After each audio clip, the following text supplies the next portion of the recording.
चलिए आइए आप सभी लोग, क्या हाल है? ठीक ठाक चल रहा है सब? पढ़ाई हो रही है ना? अधिक से अधिक जो है क्वेश्चंस करिए, और पेपर हो सकता है आप लोगों का कल हो जाएगा। गुड मॉर्निंग रितु जी, प्रकाश चंद्रा, अमित बाबू, अमरेंद्र प्रभाकर जी, तो सभी लोगों को गुड मॉर्निंग। और आप लोग, चालुक्यों की जो बात चल रही है कि चालुक्य, ये जो चालुक्य हैं, चालुक्य या चौलुक्य, कई वंश हैं इनके। चालुक्य की कई शाखाएं हैं, भिन्न भिन्न काल में हैं। एक तो आपको गुजरात के हैं कि सोलंकी, जिन्हें आप सोलंकी शासक कहते हैं। बातापी या बादामी, बातापी के चालुक्य।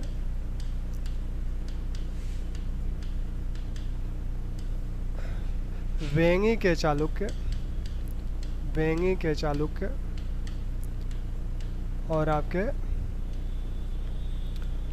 कल्याणी के चालुक्य, कल्याणी के चालुक्य। तो चार शाखाओं में ये जो शाखाएं हैं आपकी, वेंगी, कल्याणी और आपकी बातापी, ये शाखाएं दक्षिण भारतीय शाखाएं हैं। और इन चालुक्य शासकों के संदर्भ में इनकी उत्पत्ति कैसे हुई, इसके विषय में कई बातें इनके लेखों और इनके संदर्भ में जो साहित्य है उसमें उल्लिखित है। यहाँ जो हारितिपुत्र के ये वंशज माने जाते हैं ये लोग, इनके लेखों में जो बात कही गई है। और ये मानव्य गोत्रीय हैं, मानव्य गोत्र के हैं, हारिति पुत्र के हैं, हारिति पुत्र के वंशज हैं। ये इनके कुछ लेखों में इन्हें ब्रह्मा के चुलुक से, ब्रह्मा के चुलुक से, चुलुक से निकला हुआ बताया गया है। अश्मित इन्हें चप जाति, अश्मित इन्हें चप जाति, विदेशी उत्पत्ति का मत है इनका, चप जाति से मानते हैं इनकी उत्पत्ति हुई। और ये जो है गुर्जरों के साथ आए थे, ऐसा इनका मानना था। लेकिन इस मत को माना नहीं जाता है। माना जो जाता है यही वेन्सांग इनके विषय में कहता है कि ये क्षत्रिय हैं, क्षत्रिय जाति के हैं, चंद्रवंशीय क्षत्रिय हैं ये। तो इस प्रकार जो बातापी के चालुक्य हैं वो क्षत्रिय के रूप में जाने जाते हैं। वैसे ही कल्याणी के और इन्हीं के वंशज ये बेंगी वाले चालुक्य हैं। इन्हीं के समय में इसकी भी स्थापना हुई। और ये जो कल्याणी के चालुक्य हैं, इनके विषय में इनके कुछ लेखों में और कुछ साहित्य में यह उल्लेख है। जैसे गदायुद्ध में उल्लेख है, रन का जो गदायुद्ध है, कन्नड़ भाषा की कृति है, उसमें उल्लेख है कि इनके जो प्रारंभिक शासक हैं सत्याश्रय या जयसिंह बल्लभ, सत्याश्रय और जयसिंह बल्लभ, ये लोग अयोध्या के थे। और जयसिंह बल्लभ ने ही यहाँ राष्ट्रकूटों को पराजित करके अपनी सत्ता स्थापित की। तो ये इनके मूल जो इनके पूर्वज हैं वो अयोध्या के माने जाते हैं। इनके कुछ लेखों में भी ये बात उल्लिखित है। रन के गदायुद्ध में तो है ही, कुछ लेखों में भी उल्लिखित है। लेकिन ये माना जाता है कि ये मुख्य रूप से बातापी के ही, चालुक्यों के ही वंशज हैं। विक्रमादेव चरित में भी इनके वंशजों का उल्लेख किया गया है। इन्हें क्षत्रिय कहा गया है और अयोध्या से इनका लगाव माना गया है। लेकिन यह एक काल्पनिक बात मानी जाती है। वास्तविकता में संभवतः यही कि ये इन्हीं के वंशज थे, क्योंकि इनके बाद बातापी पर या बादामी पर, बादामी जो है आपके कर्नाटक में एक स्थान है, तो बादामी जिला भी है इस समय, तो बादामी पर पहले इनका अधिकार था। इसके बाद इनके बाद यहाँ पर बादामी में किसका अधिकार हो गया? राष्ट्रकूटों का अधिकार हो गया। राष्ट्रकूटों के पतन के पश्चात फिर कल्याणी के चालुक्यों का अधिकार हुआ। अभी ये अपनी राजधानी कल्याणी में कर लिए हैं। तो संभवतः यहीं राष्ट्रकूटों के समय में ये अधीनता की स्थिति में आए होंगे और जब राष्ट्रकूटों का पतन हुआ तब इन लोगों ने अपनी स्वतंत्रता घोषित कर ली। बेंगी के जो चालुक्य हैं, यहाँ जब वातापी के चालुक्यों में पुलकेशिन द्वितीय ने जब आंध्र प्रदेश के पिष्टपुर पर आक्रमण किया और वहाँ अधिकार कर लिया, तो वहाँ अपने भाई विष्णुवर्धन को उसने वहाँ का राजा बनाया, वहाँ का शासक बनाया और बाद में चलकर विष्णुवर्धन ने एक अलग राज्य स्थापित कर लिया जिसे बेंगी के चालुक्य वंश बोला जाता है। तो इन सभी चालुक्य शाखाओं में सबसे सर्वाधिक समय तक जो शासन करते रहे वो बेंगी के चालुक्य हैं। हालांकि स्थिति इनकी बहुत अच्छी नहीं है, क्योंकि यहाँ हमेशा बेंगी के चालुक्यों के साथ जो संघर्ष हुआ, राष्ट्रकूटों का, चोलों का, यहाँ संघर्ष लगातार होता रहा इस क्षेत्र पर अपना अधिकार स्थापित करने के लिए। बाद में जब राष्ट्रकूटों के बाद कल्याणी के चालुक्य आए तो कल्याणी के चालुक्यों का भी यहाँ संघर्ष होता रहा चोलों के साथ। तो इस प्रकार यह बहुत ही संघर्ष का क्षेत्र बना रहा, लेकिन फिर भी ये लोग सर्वाधिक समय तक शासन किए। 6वीं शताब्दी से लेकर 11वीं शताब्दी तक ये शासन करते हैं। अंततः इन पर चोलों का अधिकार हो जाता है। ठीक, यहाँ कल्याणी के चालुक्यों पर अंततः देवगिरी के यादवों ने अधिकार कर लिया। तो इस प्रकार जो चालुक्य वंश है, तो इसमें सर्वाधिक जो प्रमुख हैं वो आपके वातापी के चालुक्य हैं। तो आइए देखा जाए वातापी के चालुक्यों को। वातापी के चालुक्य,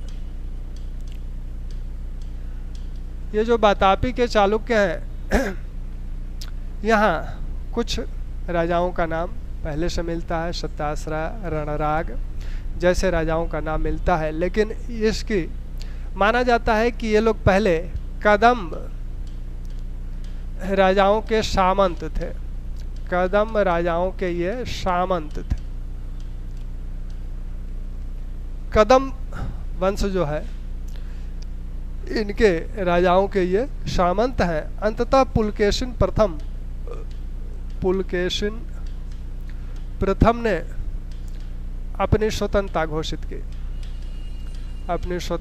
घोषित की, यानी इस वंश का प्रथम स्वतंत्र शासक पुलकेशिन प्रथम है। इसके पहले के जो शासक हैं जैसे सत्याश्रय या रणराग, तो ये लोग अधीन अवस्था में है, अधीन स्थिति में है और कदम्बों के सामंत स्थिति में है। लेकिन सामंत स्थिति से सबसे पहले अपनी किसी ने स्वतंत्रता घोषित की तो वो पुलकेशिन प्रथम है। पुलकेशिन प्रथम ने बादामी को या वातापी को अपनी राजधानी बनाया और यहाँ एक किला बनवाया। बादामी का किला जो बनवाया, इसी ने यहाँ एक किला भी बनवाया। इस वंश के विषय में जो जानने के साक्ष्य हैं, तो साक्ष्यों में जो अभिलेख हैं, अभिलेखों में एक अभिलेख बादामी का अभिलेख, बादामी अभिलेख। इस किले पर यह अभिलेख अंकित है। बादामी का प्रस्तर अभिलेख यानी पाषाण का अभिलेख, वह इस किले पर अंकित है। तो बादामी के अभिलेख, इसके साथ ही आपका महाकूट अभिलेख,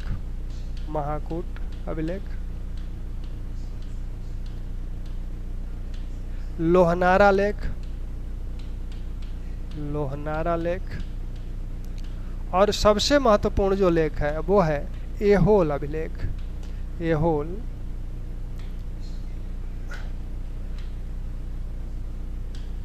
एहोल अभिलेख। तो ये जो एहोल अभिलेख है ये सबसे महत्वपूर्ण है इस वंश के विषय में जानने के संदर्भ में। हालांकि ये महाकूट और बादामी अभिलेख भी महत्वपूर्ण है। यहाँ पुलकेशिन प्रथम के विषय में जो बात कही जाती है, इनके विषय में इनका जो तुलना की गई है आयात जैसे पौराणिक राजाओं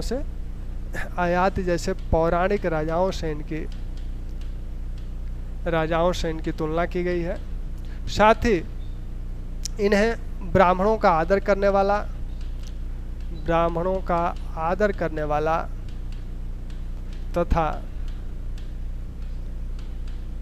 तथा वृद्धों की राय मानने वाला, वृद्धों की राय मानने वाला बताया गया है। वृद्धों की राय मानने वाला इन्हें बताया गया है। इन्होंने अश्वमेघ, वाजपेय और हिरण्यगर्भाधान यज्ञ भी किया था, यज्ञ भी किए थे। तो इनके विषय में पुलकेशिन प्रथम के विषय में जो सूचनाएं प्राप्त होती हैं वो यही है। इनकी ख्याति, ये बादामी के राजधानी बनाने वाले हैं। यहाँ बादामी का जो किला है उस पर बादामी लेख है। आयाति जैसे पौराणिक राजाओं से इनकी तुलना की जाती है। ब्राह्मणों का आदर करने वाला तथा वृद्धों की राय मानने वाला बताया गया है।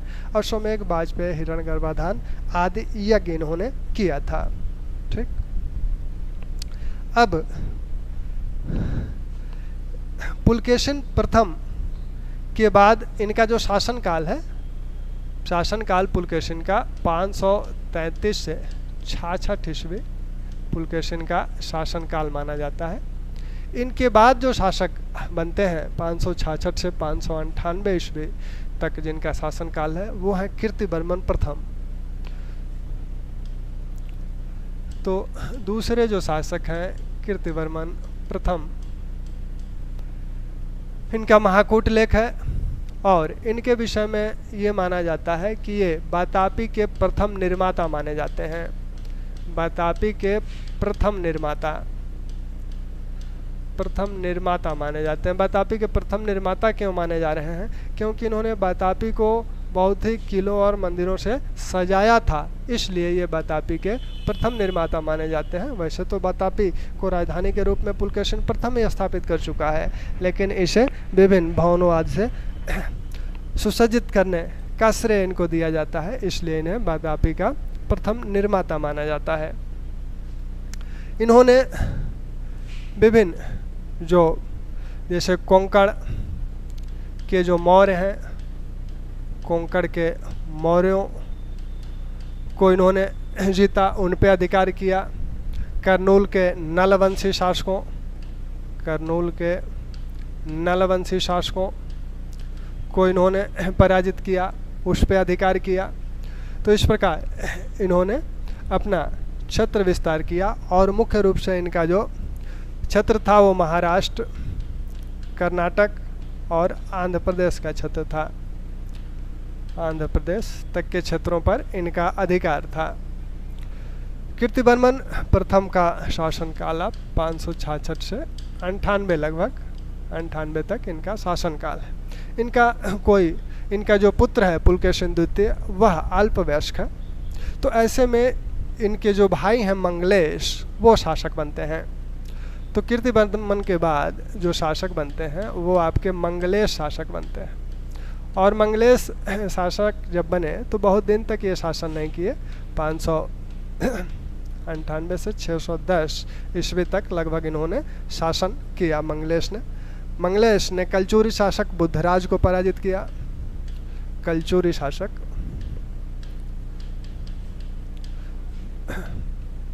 बुद्धराज को पराजित करने का श्रेय इन्हें दिया जाता है। कोंकण के मौर्य संभवतः इस समय अपनी स्वतंत्र स्थिति घोषित किए थे, यानी विद्रोह किए थे। तो ऐसे में कोंकण के मौर्यों के विद्रोहों का दमन भी ये करते हैं।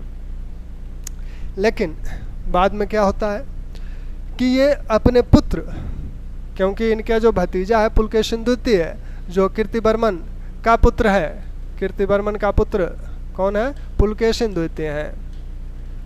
बर्मन के पुत्र पुलकेशिन द्वितीय को ये शासक नहीं बनाना चाहते हैं, महत्वाकांक्षी शासक हैं।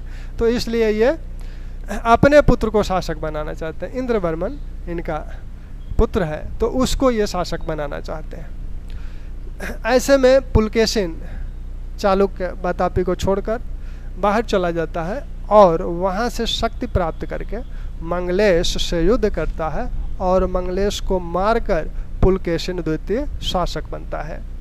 तो यहाँ मंगलेश को मारने के बाद पुलकेशिन द्वितीय शासक बना।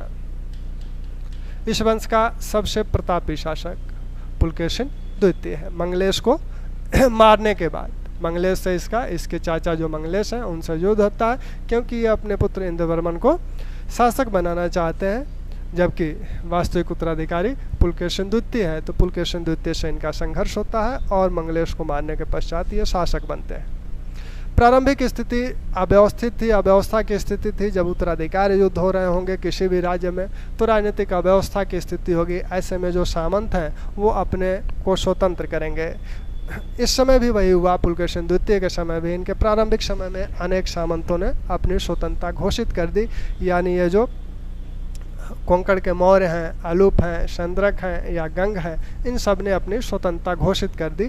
तो पुलकेशिन द्वितीय को इन सबों के साथ युद्ध करना पड़ा। तो इन सारी शक्तियों को पराजित किया पुलकेशिन द्वितीय ने। पुलकेशिन द्वितीय ने अलूपों को, कर्नाटक में ये शासन करते थे, चंद्रकों, गंगों और मौर्यों को पराजित किया। मौर्य जो शासक हैं ये कोंकण के शासक हैं और इनकी जो राजधानी है वो पुरी है, और इसे जो है पश्चिमी समुद्र की लक्ष्मी बोला जाता है। पश्चिमी समुद्र की लक्ष्मी बोला जाता है। पश्चिमी समुद्र की लक्ष्मी इसे बोला जाता है पुरी को। यहीं इसके बाद आक्रमण, इस पे अधिकार करने के बाद ये गोवा पर भी अधिकार कर लेते हैं। गोवा पर भी अधिकार कर लेते हैं। गोवा को रेवती द्वीप बोला जाता था, रेवती द्वीप बोला जाता था। तो सबसे महत्वपूर्ण इनका जो अधिकार है वो गंगों, पश्चिमी गंग जो है मैसूर के शासक हैं। तो ये जो गंग हैं ये मैसूर में इनका शासन था, गंगों का। तो इन लोगों को, गंगों को इन्होंने पराजित किया। और ये सबसे पहले यहाँ कोंकणी वर्मन इसका संस्थापक है, इस वंश का। कोंकणी वर्मन इस गंग वंश का संस्थापक है। और इनका जो क्षेत्र है मैसूर वाला, इसे गंगवाड़ी, गंगवाड़ी बोला जाता है। गंगों का अधिक दिनों पर यहाँ अधिकार होने के कारण इसे गंगवाड़ी बोला जाता था। तो गंगवाड़ी क्षेत्र पर भी इनका अधिकार हो गया। और गंगराज दुर्विनीत यहाँ का जो शासक था वो, उसका नाम था गंगराज दुर्विनीत। गंगराज, गंग का राजा, दुर्विनीत, दुर्विनीत। तो गंगराज दुर्विनीत को इन्होंने पराजित किया।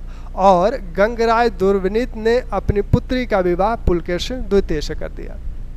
गंगराज दुर्विनीत ने किससे विवाह कर दिया? अपनी, इनकी पुत्री का विवाह किससे हो गया? पुलकेशिन द्वितीय से।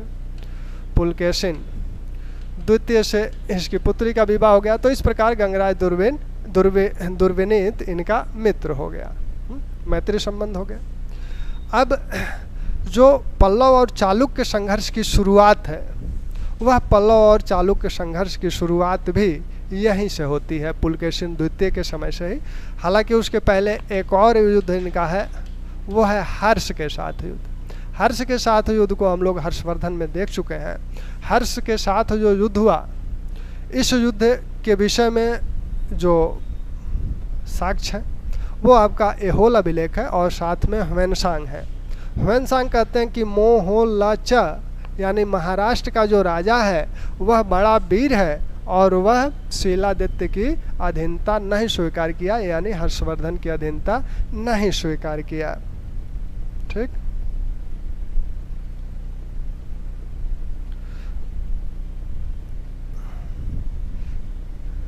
कोंकण, हाँ, कोंकण भाषा, यही कोंकण क्षेत्र जो है आपका गोवा के आसपास का पश्चिमी तट का जो क्षेत्र है, इसी कारण है। ठीक है शशांक जी, ठीक है। तो आपका हर्ष के साथ इनका युद्ध हुआ। तो हर्ष के साथ पुलकेशिन के युद्ध के दो प्रमाण हैं, एहोल अभिलेख। एहोल अभिलेख जो है, अच्छा, ये जो अभिलेख हैं, इनके जो अभिलेख हैं, जैसे आपने बादामी का अभिलेख देखा या महाकूट का देखा या ऐहोल का देखा, तो इन अभिलेखों में जैसे जो महाकूट का अभिलेख है या लोहनारा अभिलेख है, इन अभिलेखों पे शक संवत में तिथि दी गई है। तो ऐहोल अभिलेख में भी शक संवत में तिथि दी गई है। और बादामी का जो अभिलेख है उसमें, बादामी जो लेख है यह कन्नड़ भाषा में, यह कन्नड़ भाषा में, तो कन्नड़ भाषा का पहला लेख इसे ही बादामी लेख को माना जाता है। कन्नड़ भाषा का पहला लेख बादामी भाषा, कन्नड़ भाषा का पहला लेख बादामी लेख को माना जाता है। और इन लेखों में जो तिथि दी गई है वो अमूमन शक संवत में दी गई है। तो शक संवत अभी यहाँ प्रचलित था पश्चिमी क्षेत्र में, तो शक संवत में ये तिथि है। ऐहोल अभिलेख की तिथि भी शक संवत में है। ऐहोल अभिलेख 634 ईस्वी का है, 634 ईस्वी का है। तो इस रूप में इसमें कितनी शक संवत लिखा गया होगा, यानी इसमें से आप 78 घटाएंगे तो जो शेष बचेगा 556 शक संवत इस पर तिथि अंकित। ठीक, ऐसे ही हैदराबाद ताम्रपत्र जो है, हैदराबाद का जो ताम्रपत्र लेख है उस पर भी शक संवत में ही तिथि है। हैदराबाद का हैदराबाद लेख यह पुलकेशिन का ही ये भी लेख है और यह आपका 610 ईस्वी का लेख है। तो लेकिन इस लेख में, ऐहोल वाले लेख में हर्ष और पुलकेशिन के संघर्ष का उल्लेख है। ह्वेनसांग ने भी इसका उल्लेख हुआ है। अब जो सबसे महत्वपूर्ण संघर्ष शुरू हुए वो है पल्लव चालुक्य संघर्ष, या चालुक्य हम लोग कर रहे हैं तो चालुक्य पल्लव संघर्ष कहा जाए, चालुक्य पल्लव संघर्ष। इस संघर्ष की शुरुआत चालुक्यों ने की। यह एक लंबा संघर्ष चला और इस संघर्ष की शुरुआत किसने की? शुरुआत चालुक्यों ने की। चालुक्य करते हैं और चालुक्यों में भी कौन करता है? पुलकेशिन द्वितीय करता है। पुलकेशिन द्वितीय इस संघर्ष की शुरुआत करता है। पुलकेशिन द्वितीय का समकालीन जो शासक पल्लव वंशी शासक है वह महेंद्र वर्मन प्रथम है। पुलकेशिन द्वितीय का समकालीन पल्लव वंशी जो शासक है वह महेंद्र वर्मन प्रथम है। तो इसने महेंद्र वर्मन प्रथम पर आक्रमण किया और इन्हें पराजित कर दिया। महेंद्र वर्मन प्रथम को इसने पराजित कर दिया। हालांकि महेंद्र वर्मन अपनी राजधानी बचाने में सफल रहा, फिर भी पराजित हुआ। इसके बाद दोबारा भी पुलकेशिन द्वितीय ने पल्लव राज्य पर आक्रमण किया, क्योंकि इन दोनों राज्यों के बीच जो क्षेत्र थे वहाँ के जो सामंत थे कभी इनकी अधीनता स्वीकार करते थे, कभी इनकी अधीनता स्वीकार करते थे। तो पुलकेशिन के वापस आ जाने के बाद पल्लवों ने फिर यहाँ बीच के क्षेत्र पर अधिकार कर लिया। तत्पश्चात पुनः पुलकेशिन द्वितीय को पल्लव राज्य पर आक्रमण करना पड़ा। लेकिन इस समय महेंद्र वर्मन प्रथम के बाद यहाँ नरसिंह वर्मन प्रथम शासक है। नरसिंह वर्मन प्रथम शासक है। यह एक शक्तिशाली शासक है। पुलकेशिन को यह दाव उल्टा पड़ा। पुलकेशिन द्वितीय को यह दाव उल्टा पड़ा और पुलकेशिन द्वितीय ने जब दोबारा इस पर आक्रमण किया तब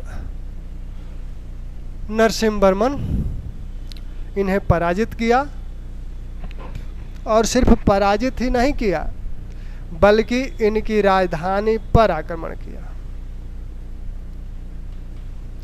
राजधानी पर आक्रमण किया और बातापी पर आक्रमण किया, राजधानी यानी बातापी, और इसने बातापी कोंड की उपाधि धारण की, यानी बातापी को जीतने वाला।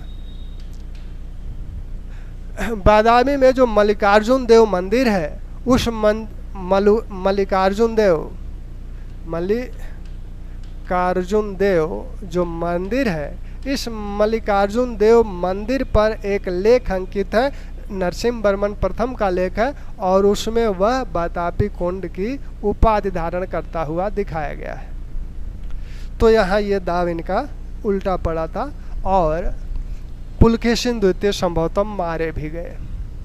तो इस प्रकार कुछ समय तक बातापी पर पल्लवों का अधिकार हो गया। ठीक, पुलकेशिन द्वितीय की एक और विजय है, वो विजय आपकी है आंध्र प्रदेश में पिष्टपुर। आंध्र प्रदेश में पिष्टपुर पर इन्होंने अधिकार किया, पिष्टपुर पर अधिकार कर लिया और यहाँ अपने छोटे भाई विष्णुवर्धन को शासक बनाया। विष्णुवर्धन को यहाँ का शासक बनाया इस पूर्वी क्षेत्र का। बाद में चलकर इसी विष्णुवर्धन ने अपने को स्वतंत्र घोषित कर लिया और बेंगी के चालुक्य वंश का संस्थापक बना। बेंगी के चालुक्य वंश का संस्थापक बना यही विष्णुवर्धन। इसने विषम सिद्धि की उपाधि धारण की थी। इसकी जो उपाधि थी विषम सिद्धि की उपाधि थी। ये लगभग 11वीं शताब्दी तक बेगी के चालुक्य शासक लगभग 1070 तक यहाँ शासन करते रहे। ठीक, इस वंश का जो, अच्छा चलिए पहले इसको देख लिया जाए फिर आया जाए इस वंश में। तो इस प्रकार वातापी पर पल्लवों का अधिकार हो गया। ठीक, यहाँ तक ठीक।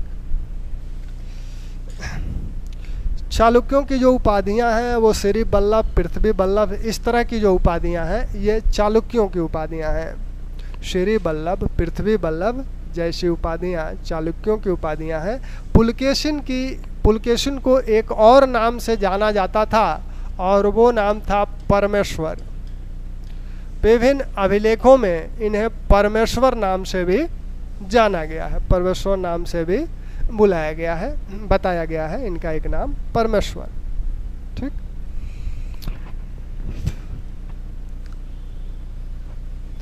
अब पुलकेशिन के बाद कुछ दिनों तक अव्यवस्था बनी रही यहाँ, क्योंकि पुलकेशिन का जो काल है वो आपका काल 610 से 641 ईस्वी।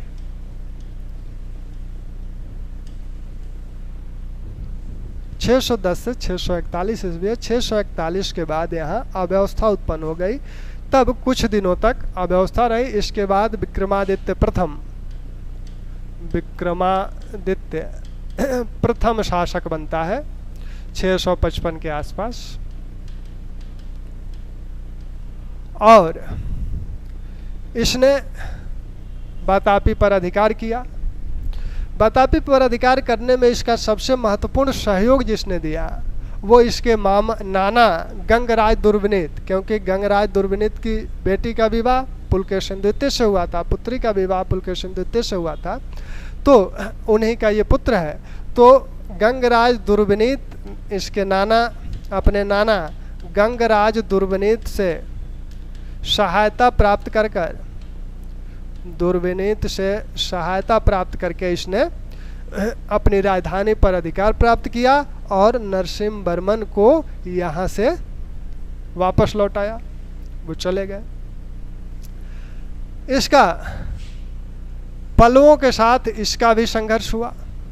विभिन्न जो स्वतंत्र शक्तियाँ थीं, जो सामंत थे, उनको फिर अपने अधीन किया और इसके साथ इसका पल्लवों के साथ भी संघर्ष हुआ, क्योंकि ये संघर्ष का दौर तो अब चल ही रहा है। तो 3 पल्लव शासकों के साथ इसका संघर्ष माना जाता है।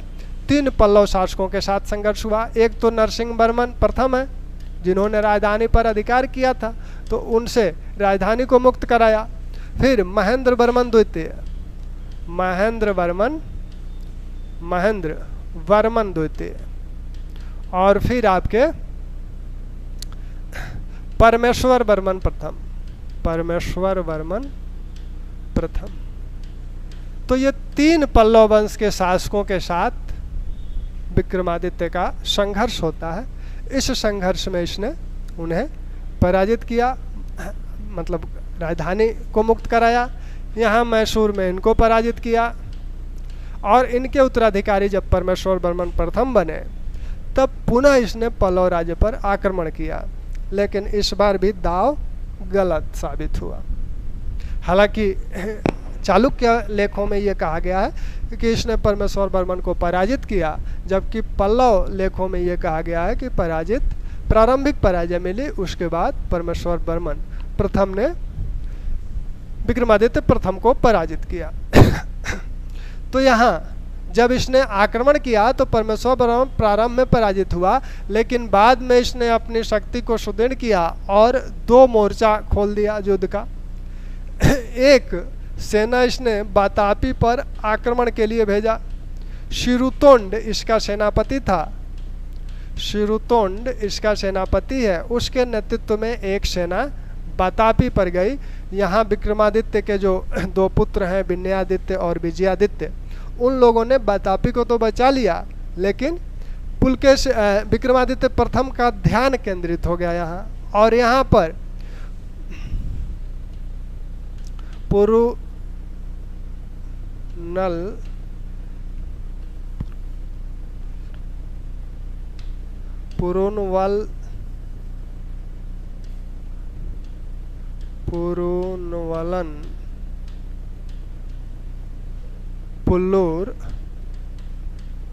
पुरुनवल्लर पुलूर में परमेश्वर वर्मन प्रथम ने विक्रमादित्य को पराजित किया, विक्रमादित्य प्रथम को पराजित किया। तो पुरुवलन पल्लूर के युद्ध में विक्रमादित्य पराजित हुआ। किससे? परमेश्वर वर्मन प्रथम से। तो इस प्रकार विक्रमादित्य पराजित हुए। विक्रमादित्य के बाद जो शासक बना, इसका पुत्र विनयादित्य शासक बना। कुछ बहुत कहने को नहीं है इनके विषय में। फिर विजयादित्य शासक बना। विजयादित्य सर्वाधिक समय तक शासन करने वाला शासक है। सर्वाधिक समय तक बातापी वंश में सर्वाधिक समय तक लगभग 35-36 वर्ष तक इसने शासन किया। तो विजयादित्य सर्वाधिक समय तक शासन करने वाला शासक है।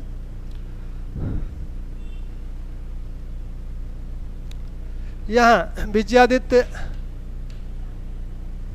के बाद इसके काल में भी पल्लव संघर्ष हुआ, इसके समय भी पल्लव संघर्ष हुआ। इसने अपने पुत्र विक्रमादित्य द्वितीय को पल्लव राज्य पर आक्रमण करने के लिए भेजा। इसका पुत्र है। और इसने क्या किया कि पल्लव राज्य पर आक्रमण किया और परमेश्वर वर्मन प्रथम उस समय पल्लव शासक था। परमेश्वर वर्मन द्वितीय, इसको उसने पराजित किया। परमेश्वर वर्मन द्वितीय को विक्रमादित्य द्वितीय ने पराजित किया। तो इस प्रकार विजयादित्य के समय में भी, विनयादित्य के समय में पल्लवों के साथ संघर्ष का कोई उल्लेख नहीं मिलता है, लेकिन विजयादित्य में मिलता है। अब विजयादित्य के बाद जो शासक बने वो हैं विक्रमादित्य द्वितीय। इस वंश का सबसे शक्तिशाली शासक एक तरह से कहें तो विक्रमादित्य द्वितीय है। विक्रमादित्य द्वितीय के साथ का पल्लवों के साथ संघर्ष हुआ। विक्रमादित्य द्वितीय का पल्लवों के साथ संघर्ष हुआ और माना जाता है कि इनकी रानी का जो लेख है विरूपाक्ष मंदिर से, उस लेख में ये बताया गया है कि 3 बार इसने कांची, जो पल्लवों की राजधानी थी, कांची को रौदा था। तो 3 शासकों के साथ इनके युद्ध माने जाते हैं। एक तो अपने युवराज काल में इन्होंने, एक तो ये अपने युवराज काल में जब इन्होंने परमेश्वर वर्मन द्वितीय को पराजित किया था। एक अपने राज्यकाल में इन्होंने पल्लवों पर आक्रमण किया। और इस समय नंदीवर्मन द्वितीय पल्लव शासक है। नंदीवर्मन द्वितीय पल्लव शासक। इस बार ये पल्लवों की राजधानी कांची तक पहुंच गए और कांची को इन्होंने, कांची पर आक्रमण किया, कांची पर अधिकार किया। और जिस प्रकार से नरसिंहवर्मन प्रथम ने बातापिकोंड की उपाधि धारण की थी, पल्लव शासक नरसिंहवर्मन प्रथम पुलकेशिन के समय जिस प्रकार पुलकेशिन की राजधानी बातापी तक पहुंच गया था और वहां जाकर राजधानी पर अधिकार करके बातापिकोंड की उपाधि धारण किया था, इसी प्रकार विक्रमादित्य द्वितीय भी कांची तक पहुंच गए हैं अब इस बार। और वो कांची कोंड की उपाधि धारण करते हैं, कांची कोंड की उपाधि धारण करते हैं। कांची कोंड की उपाधि विक्रमादित्य द्वितीय ने धारण की, यानी कांची का विजेता। यहाँ जो राजसिंहेश्वर मंदिर है उस मंदिर पर एक लेख मिलता है जिससे यह बात स्पष्ट होती है। जैसे वहाँ जो नरसिंह वर्मन आए थे वातापी में, तो उनका लेख मिला था। वहाँ के जो मल्लिकार्जुन देव मंदिर है वहाँ से, और इनका लेख राजसिंहेश्वर मंदिर से मिलता है। माना जाता है कि राजसिंहेश्वर मंदिर के संपत्ति को देखकर यह बहुत खुश हुआ था, लेकिन अंत में उस संपत्ति को मंदिर को लौटा दिया। तो ये विक्रमादित्य द्वितीय की सबसे प्रमुख उपलब्धि थी, कांची पर अधिकार करना। बाद में ये तीसरा जो अपने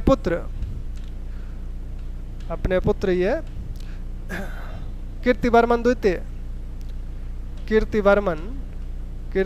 द्वितीय को पलों पे आक्रमण करने के लिए भेजते हैं।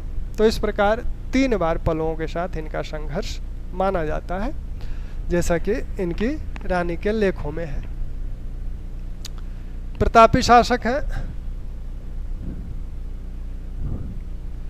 इसके बाद जो शासक बनते हैं इनके पुत्र, यही कीर्तिवर्मन द्वितीय, और यही इस वंश के अंतिम शासक हैं। वातापी के चालुक्यों के अंतिम शासक कीर्तिवर्मन द्वितीय। इन्हें जो राष्ट्रकूट शासक दंतिदुर्ग है, इन्हें दंतिदुर्ग ने पराजित किया और अधिकार कर लिया यहाँ। तो इस प्रकार अब इस क्षेत्र पर किसका अधिकार हो गया? राष्ट्रकूटों का अधिकार हो गया।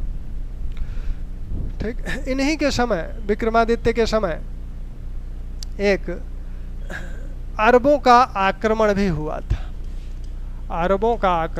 था। और इस आक्रमण का उल्लेख लाट क्षेत्र का जो इसका सामंत था पुलकेशिन, उसके नौसारी लेख से मिलता है। लाट क्षेत्र या लाट प्रदेश के सामंत पुलकेशिन के नौसारी लेख से मिलता है। तो इस नौसारी लेख में यह बताया गया था कि इसने अरबों को बढ़ने से रोक दिया था। तो इस नौसारी लेख से यह उल्लेख मिलता है। इसमें इसने पुलकेशिन द्वितीय को अनिज नाश्रय की उपाधि दी थी, अनिज नाश्रय की उपाधि प्रदान किया था। पुलकेशिन प्रथम को अनिज नाश्रय की उपाधि प्रदान किया था। चालुक्य कुलंकार की उपाधि प्रदान किया था। चालुक्य कुलंकार की उपाधि प्रदान किया था। तो यह नौसारी लेख पुलकेशिन प्रथम का है। पुलकेशिन प्रथम किसका सामंत है? विक्रमादित्य द्वितीय का सामंत है। और कहाँ का सामंत है? लाट प्रदेश का सामंत है। ठीक है।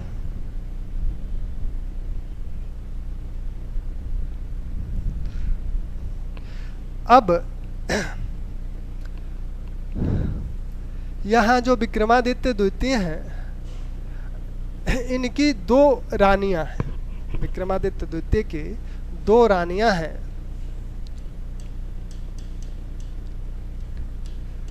हाय वंशी कन्याएं हैं। हाय वंशी कन्याएं थी। हाय वंश की कन्या है, यानी कलचूरी वंश की कन्या है। लोक महादेवी और त्रिलोक महादेवी, लोक महादेवी और त्रैलोक महादेवी, त्रैलोक्य महादेवी दोनों बहनें हैं। तो ये इनकी 2 प्रमुख रानियां हैं, दोनों बहनें हैं। दोनों ने निर्माण कार्य भी करवाया है। दोनों ही शैव भक्त हैं, शैव उपासक हैं।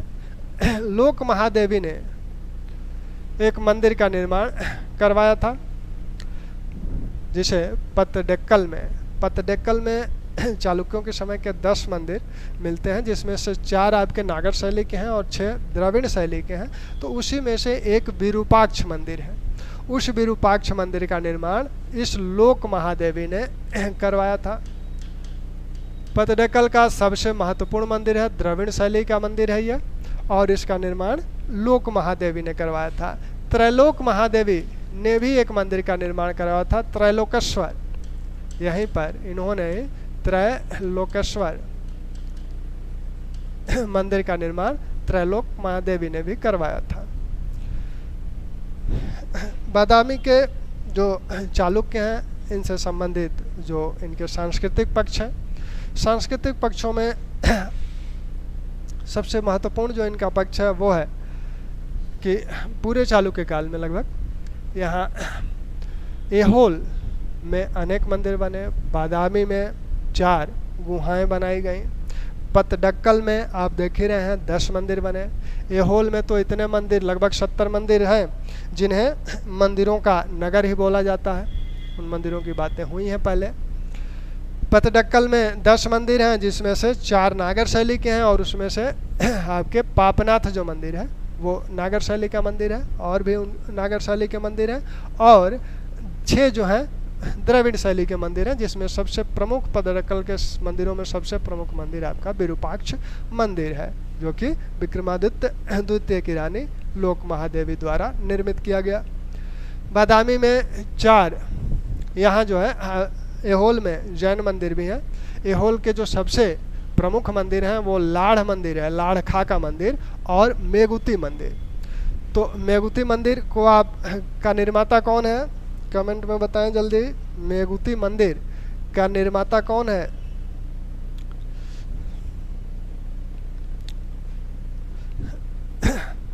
मेगुती मंदिर का निर्माता बताएं।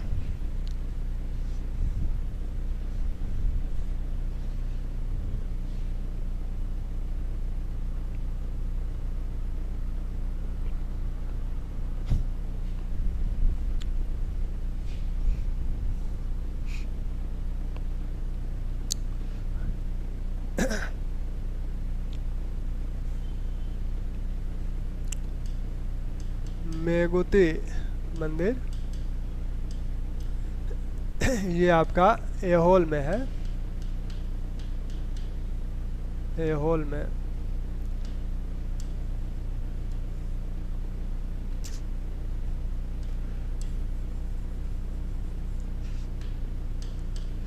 ऐहोल में मेगुती मंदिर है, और यहीं पर एक मंदिर आपका लाढ़खा का मंदिर है।